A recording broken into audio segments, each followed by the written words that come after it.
This presentation is about my Youth Climate Ambassadors Community Impact Project, started in February 2022 and lasted until present by Kara Kim. So before we start off, I'd like to quickly introduce myself. My name is Kara Kim, and I am going to be a sophomore next school year, and I'm currently living in the Bay Area. So in this presentation, we'll be discussing what YCA is, what my Community Impact Project overview was, and some reflections, obstacles, and learning experiences after I complete this project. So what is YCA?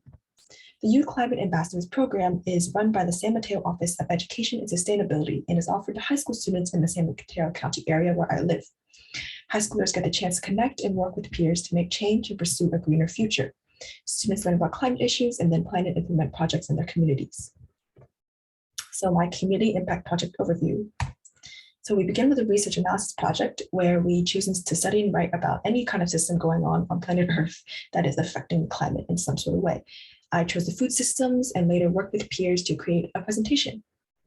Then afterwards, students meet at an in-person retreat and form community impact project groups with peers with similar interests. We begin planning and implementing.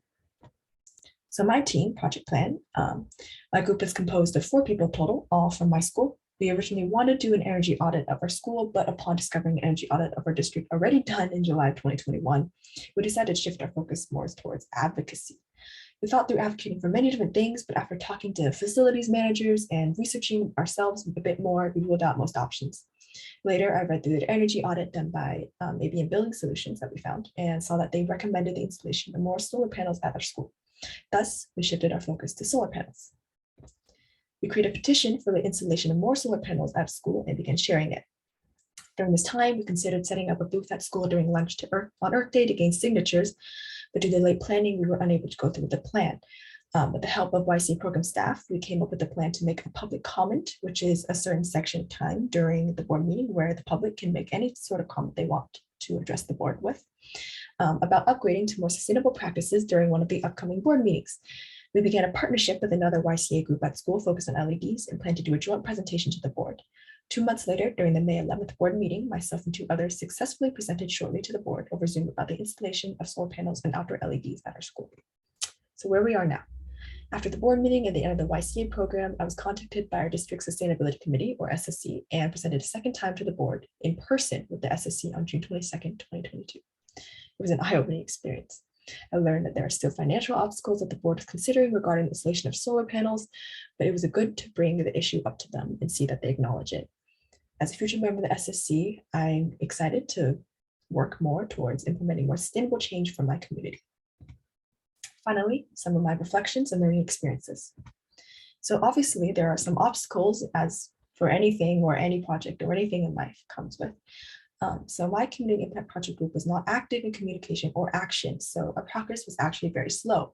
We also ran into issues like late action and last minute switch up plans, like when we realized we couldn't attend the original board meeting date.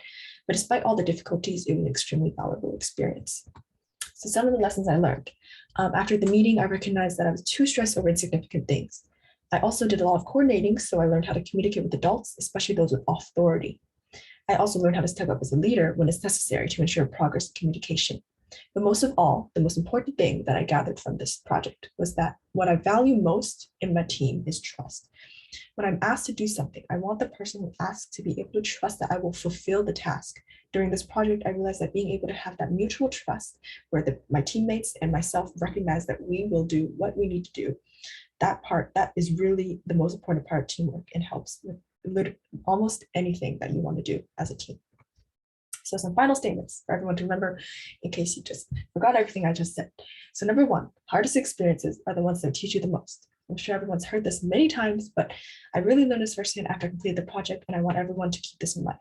Number 2, specifically for high school students or someone with a seemingly threatening authority that you can't really overcome. So stepping out of your comfort zone is extremely important. It makes you realize how you impact your community much, much more than you think. The authority is there for you, not against. I really saw that when I went to the board meeting with the trustees and saw how friendly they were, how open they were to communication. So finally, that wraps up the presentation. Thank you for listening. My name is Kara Kim, and I hope you learned something. This presentation was created by SlidesGo and icons from Flaticon, infographics, and images by Freepik.